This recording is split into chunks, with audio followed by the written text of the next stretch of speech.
Number లేదంటారు. మీరు ఓట్లు అంటే ఫారాలు ఇచ్చినారు లేదు మీకు? వారాలు ఇచ్చలేరు, నంబర్లు ఉండవు, జాగ్రత్త ఉండవు నంబర్. ఫస్ట్ జాన్ రమ్మని ఇంటి దగ్గర రేపు వస్తాడు. రమ్మను. ఫస్ట్ ఓటు చూసుకోమను. ఇది కాదు పనులు కాదు ముందర ఓటు కానీ లేకుంటే ఎవరు ఆడతారు చెప్పు? టైం దగ్గరకు పడేది వచ్చినమ్మా. నంబర్లు ఉండవు అవే నన్ను కాన్ఫిడెన్స్. నంబర్లు ఉండవు, కార్డులు ఉండవనే కాదు, అవన్నీ వెతుక్కుని మనం ఫామ్ సార్లతో ఫామ్ ఇచ్చుకుని ఫిల్అప్ చేసుకుని ఇచ్చుకుని ఆన్లైన్ ఎక్కించేంత వరకు మన బాధ్యత అదే. మనమే నెగ్లెక్ట్ చేస్తే ఎవరు రేపు అతనా మల్లేశ్వరి సార్కి ఫోన్ చేసి అడిగితే నంబర్ ఉండదు. తమ్ముడు చెప్పు, వాలంటీర్ పని చేసిన తమ్ముడు బాగా చేసుకున్నావు కదా వాళ్ళకి చెప్పా మరదండి. ఫిల్అప్ చేసి ఇచ్చినావా? ఏమో మళ్ళీ ఎప్పుడు ప్రభు కాదు, ఎన్ని సమస్యలు ఉన్నాయి, ఎన్ని పనులు ఉన్నా ఫస్ట్ నువ్వు ఓటు హక్కుని వినియోగించుకో. నువ్వు ఓటు వినియోగించలేకపోతే ఓటు లేనప్పుడు నువ్వు ఎన్ని చేసి ఏముండదు. నీ ఓటు ఫస్ట్ కదా, ఫస్ట్ తెచ్చి చూపిస్తాను. రైట్ అంటే ఫస్ట్ టైం లేదు ఏం చెప్పినా వాళ్ళు ఇచ్చిన ఫారం ఫిల్అప్ చేసుకుని ఒకటి రిజిస్టర్ కాపీ మీద వద్ద పెట్టుకున్నారు చూడు, 2 ఇచ్చింటారు కదా, ఒకటి ఇచ్చినారు కదా, ఆ ఒకటి ఫిల్అప్ చేసి మిగతా ఇంకొక కాపీ వాళ్ళ దగ్గర ఉంటది. రిజిస్టర్ కాపీ అంటే 2 కాపీలు వాళ్ళు ఇచ్చే సారాలు అంటే రేపు పొద్దున వాళ్ళు ఆన్లైన్ ఏదన్నా మిస్టేక్ చేయకపోతే రేపు పొద్దున మీకు ఇచ్చిన కాపీ రేపు ప్రూఫ్స్ అనమాట, ఎవిడెన్స్. ఎలక్షన్ 2 కాపీ ఉన్న కాపీ వద్ద పెట్టుకోండి, సంతకం చేసుకు పెట్టుకుని మళ్ళీ మిస్ చేసుకోవద్దండి. మీ ఫాలో ఇంట్లో పెట్టుకోవద్దని మళ్ళీ మీ ఓటు మీ దాన్ని చేసుకోవాలా. మరి చొప్పలు వచ్చి ఒకదం వచ్చి ఏ రాజు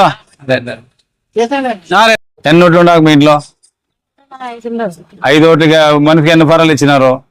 2 ఇచ్చిండ్రా వాళ్ళు. వాళ్ళకి ఒకటి ఫిల్అప్ చేసి ఇచ్చేమో ఒకటి మాట్లాడండి. 5 ఫారాల్స్ ఉండవు మీ దగ్గర? 5 ఇచ్చినారా? 5 ఉండవు కదా, ఉండవు కదా అల్లుడు. 5 ఇచ్చిన వాళ్ళ దగ్గర కాపీ దగ్గర సంతకాలు చేసుకున్నారా? సంతకాలు వాళ్ళకి ఇచ్చేసినారు. మరి మీ దగ్గర ఉండే ఫామ్స్ మీద సంతకం చేసుకున్నారా? చేసుకునండి. ఏ ఆఫీసర్ ఇచ్చినారో ఆఫీసర్ దగ్గర కింద వాళ్ళు సంతకం చేసుకుని వద్ద పెట్టుకోండి జాగ్రత్త. రేపు ఎలక్షన్ లో వచ్చేంత వరకు మీకు అదే ఎవిడెన్స్ ప్రూఫ్. రేపు పొద్దున వాళ్ళు ఏదైనా ఎక్కలేకపోతే వాళ్ళ మీద కంప్లైంట్ ఇవ్వడానికి అదే ప్రూఫ్. మరి నెగ్లెక్ట్ చేసుకోవద్దని మీరు ఆ సంతకం చేసుకోవచ్చు పెట్టుకుని మీ పని అయిపోయినట్లే లేదా? ఏమి అన్ని ఆకాశంలో బుడికొస్తున్నాయి, అన్ని బుడికొస్తున్నాయి. నీకు ఓటు చిక్కలేదా?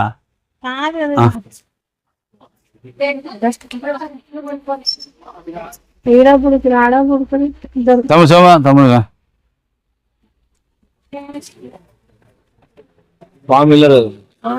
ఈ ఫామ్ యాడ్ ఉండదు. ఎవరు చూడు కొట్టు చూడు దీంట్లో ఓటు అయ్యి కాదు, ఈ ఆధార్ కార్డు ఓటు దాన్ని చూసి కొట్టు చూడు ముందు చూస్తారండి. ఏదన్నా మీకు తెలియకోకున్నప్పుడు మన దగ్గర రావాలా. మీరు యారు పనులు పోవాలో ఏం తెలియదు, ఊకే తిరుగుతుంటారు మన వాళ్ళు. అందుకోసమే తిరగకూడదాక ఇప్పుడు మీకు వస్తే నాకు చెప్తే అయిపోయి కదా. నారాజు ఉండడు యాడికి కూడా ఇల్లు ఉండదు తెలిస్తే మీకు వస్తే అయిపోయి కదా. రేపు అతనికి ఒక్క ఓటు మిస్ అయినా ఏం పరిస్థితి చెప్పు? తెలుసా? ఓటు మీ జాగ్రత్త కాపాడుకోవాలా. ఎవరు ఏపీ అంటే లిస్ట్ ఒకటి వచ్చేది, కొత్త ఓటర్ కార్డు ఉంటే మనకి బూత్ ఇలా చూపిస్తుంది. యాసతో ఉంటుంది. ఎవరితో పోవాలి ఓటర్ కార్డు అక్క కొత్తది. ఇప్పుడు నీతో కొత్తది లేదా? యాడ్ వస్తుంది. పని చేయి, 104 ఉంటుంది, 124 ఆడ ఓటర్ లిస్ట్ చూసిటండి తెలిసిపోతుంది అంతే కదా. పని చేయి సినిమా పొద్దున రా, ఇప్పుడు నైట్ ఉంటుంది, పొద్దున్న 8 గంటలకి 7 గంటలు రా, ఇంటి దగ్గర 8 గంటలు రా. ఓటర్ లిస్ట్ ఉంటుంది, దాంట్లో వెతికి దాన్ని చూసి నీకు కాపీ చూపిస్తారు. ఇది చూడు మర్చిపోయాను, మరి నెగ్లెక్ట్ చేయదు. మరి మనిషి అయిపోయినా అన్నీ మామ కదా, అన్ని ఓటర్ లిస్ట్ అన్ని ఎన్ని వచ్చినావు ఓట్లు ఇంట్లో? 6 అంటే ఒక్కొక్క 2 ఫారాలు ఇచ్చినారా? 2 ఒకటి ఇచ్చి ఒకటి అందరూ 6 ఫారాలు ఇంట్లో బయట ఉండగా ఇచ్చినారు కదా. ఆ ఫామ్ వాళ్ళ దగ్గర సంతకాలు పెట్టుకోవాలి. ఆదోని ఓటర్స్ ప్రజలకు అందరికీ నా యొక్క నమస్కారాలు. ఈ ఓటర్స్ డేట్ దగ్గర పడే డేటు. ఎందుకంటే ఆదోని ప్రజలు చాలా కొద్దిగా నిర్లక్ష్యంగా ఉన్నారు. కొంతమంది చాలా తెలియదు. ఎందుకంటే ఈ ఎస్ఐఆర్ అనేది ప్రజలు ఓటుని చాలా నెగ్లెక్ట్గా కొంతమంది చేస్తున్నారు. ఈరోజు వార్డులో ప్రతి డోర్ తిరగడం జరిగింది. ఎక్స్ఎమ్మెల్యే సాయి ప్రసాద్ రెడ్డి ఆదేశాల మేరకు ఈరోజు ప్రతి ఒక్కరూ డోర్లు పోయి ప్రజల దగ్గర పోయి వాళ్ళు ఒక వివరాలను కనుక్కుని వాళ్ళు ఓటు హక్కును కనుక్కుని దగ్గరుండి వాళ్ళకి ఎక్స్ప్లెయిన్ చేసి ఆ ఒక వాళ్ళ ఆఫీసులో విధానాలు వాళ్ళకి తెలియజేసి ఓటుని హక్కుని వినియోగించే విధంగా వాళ్ళ ఓటు హక్కు వచ్చేటట్లా చేయమని ఎక్స్ఎమ్మెల్యే సాయి ప్రసాద్ రెడ్డి చెప్పడం జరిగింది. ఎక్స్ఎమ్మెల్యే ఆదేశాల మేరకు ఈరోజు వార్డులో ప్రజల దగ్గరికి వెళ్ళి డోర్గా దాదాపు ఎస్ఆర్ స్టార్ట్ అయిన నుంచి డోర్ తిరుగుతూనే ఉన్నాం. మళ్ళీ ఈరోజు ప్రత్యేకంగా ప్రజలకి గట్టిగా చెప్పడం జరిగింది. ఎందుకంటే దాదాపు ప్రజలకి వాళ్ళు ఇచ్చిన గొడువు ఆఫీసర్స్ ఎస్ఆర్ది టైం దగ్గర పడింది కాబట్టి ప్రజలకు ఎక్స్ప్లెయిన్ చేసి చాలా గట్టిగా చెప్పడం జరిగింది. ఎందుకంటే అధికారులు ఒక్కొక్క ఫామ్ ఇవ్వడం జరిగింది. ఓటర్స్కి ఒక్కొక్క బిఎల్ఆర్ 2 ఫామ్లు ఇవ్వడం జరిగింది. ప్రజలు కన్ఫ్యూజన్ అయినారు. కానీ గవర్నమెంట్ గైడెన్స్ ఏమంటే ఓటర్స్ బిఎల్ఆర్ ఆఫీసరు ఒక్కొక్క ఓటర్స్కి 2 ఫామ్స్ ఇచ్చి ఆ ఫామ్స్ ఇచ్చిన తర్వాత ఫిలప్ చేసుకుని డోర్ తిరిగి మళ్ళీ ఒక కాపీ రిసీవ్ వాళ్ళకి ఇచ్చి మళ్ళీ ఒక కాపీ తీసుకుపోవాలా అని ఇది మనకు ఆఫీసర్ మన గవర్నమెంట్ గైడెన్స్. కానీ ఆఫీసర్లు ఏం చేస్తున్నారు, ఒక 2 ఇచ్చి వెళ్తున్నారు. ఆ 2 ఇచ్చిన తర్వాత వాళ్ళు మా ఫిలప్ చేసి తీసుకుంటారో లేదు తర్వాత మళ్ళీ నెగ్లెక్ట్గా ఉన్నారు ఆఫీసర్తో. తర్వాత మళ్ళీ ఆఫీసర్ ఒక ఫామ్స్ ఇచ్చి ఫిలప్ చేసుకుని మళ్ళీ వెళ్తున్నారు. అంటే రేపు పొద్దున ఆన్లైన్లో కానీ ఏమైనా ఎక్కలేకపోతే ఆన్లైన్లో ఏమైనా మిస్టేక్ అయితే రెస్పాన్సిబిలిటీ ఎవరు? అంటే గవర్నమెంట్ ఏం చెప్పింది, 2 కాపీల్లోన ఒక కాపీ వాళ్ళ వద్ద ఉండాల్సిందే, మనం రిసీవ్ కాపీ ఇవ్వాలా. రేపు పొద్దున ఆన్లైన్లో ఎక్కలేకపోతే ఆ బిఎల్ఓ రెస్పాన్సిబిలిటీ ఖచ్చితంగా బాధ్యతని అధికారుల గవర్నమెంట్ గైడెన్స్ ఆదేశాలు ఉన్నవి. కానీ కొంచెం బిఎల్ఆర్ఓలో నెగ్లెక్ట్గా ఆ ఒకే ఫామ్స్ ఇచ్చి ఒక ఫామ్ ఫిల్అప్ చేసుకోకపోతారు. మీరు ఆన్లైన్లో ఎక్కించామని అనే ప్రజలకు చెప్తున్నారు. ఒకవేళ రాలేకపోతే ఎవరు దానికి బాధ్యత, ఎవరు సమాధానం అంటే ఇలాంటివి ఉంటామని గవర్నమెంట్ 2 ఫామ్స్ ఇచ్చింది, మీరు ఇవ్వాలి కదా. ఇది చాలా తప్పు.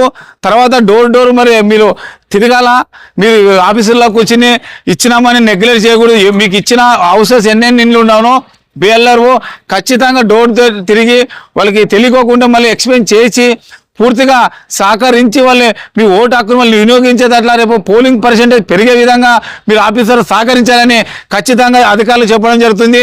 మీరు ఆఫీసర్లో కూర్చుని ఇంట్లో ఎంఆర్ఓలో కూర్చుని మున్సిపాలిటీలో కూర్చుని ఆర్టీఓ ఆఫీసులో కూర్చుని అక్కడే కూర్చుని మీరు బిఎల్ఆర్ ఎంత పర్సెంటేజ్ పెరిగింది ఏ విధంగా ముందు ప్రజలకు పోతున్నారని కిందుండే అధికారి గైడెన్స్ ఇవ్వడం కాదు. ప్రజల్లోకి వచ్చి ప్రజల్లో ఖచ్చితంగా మీరు ఏ విధంగా ఓటు హక్కుని వినియోగించుకుంటారో ఆ ఓటు హక్కుని మీకు పూర్తిగా ప్రజలకి ఎక్స్ప్లెయిన్ చేసి మరి పూర్తిగా తిరగాల. మీరు పై ఆఫీసర్ అధికారులని మేము ఖచ్చితంగా అధికారులు కూడా సూచనలు ఇస్తున్నాము. ఎందుకంటే ఏ రాజకీయ నాయకులు ఏ పార్టీకి కాదు, పూర్తిగా రాజకీయాల పార్టీ మీద బాధ్యతగా పడే ఉన్నది. ఎందుకంటే ఏ పార్టీలో ఎవరో నాయకుల వాళ్ళు వాళ్ళే తిరుగుతున్నారు కానీ ఇక్కడ అధికారులు అనేది పూర్తిగా బిఎల్ఆర్ఓ కూర్చుని పనిచేస్తున్నారు. ఇది కాదు. దయచేసి పై ఉండే అధికారులు ఖచ్చితంగా టైం కూడా పొడిగించి, ఎందుకంటే చాలా ఏరియాలో స్లమ్ ఏరియాలో పూర్తిగా ప్రజలు పనులకు వెళ్తున్నారు కాబట్టి ఫామ్స్ ఇచ్చింటారు, వాళ్ళు ఇంట్లో పెట్టింటారు, వెళ్ళింటారు. తర్వాత వీళ్ళు మళ్ళీ మరుసటి రోజు ఆ బిఎల్ఆర్ వెళ్ళి ఆ ఫామ్ ఫిలప్ చేసినారా లేదా ఇచ్చినారా లేదా మరి రిసీవ్ అడిగి తెలుసుకునే బాధ్యత ఒక బిఎల్ఆర్ ఉంటుంది. కాబట్టి ఇవన్నీ చాలా ఉండవు. కాబట్టి మళ్ళీ దీని టైం ఏమైనా గవర్నమెంట్ అధికారులు పై వాళ్ళకి టైం పొడిగించే విధంగా చూడాలా.